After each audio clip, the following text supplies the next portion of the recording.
Let's make upcycled notebook.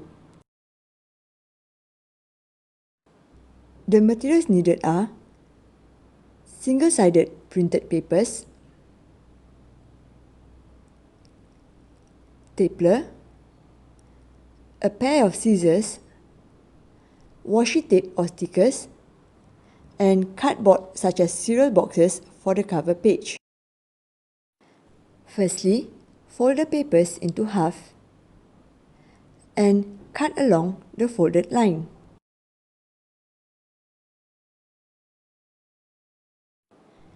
Next, cut the cardboard piece into the same size as the papers. Now, fold the long edge of the cardboard so that it will fold easily later on as the cover page.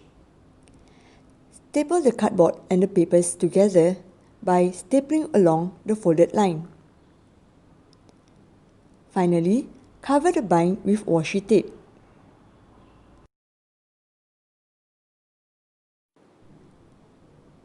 So there you have it, your own upcycled notebook, which you can decorate to personalize it. I hope you make one. Enjoy!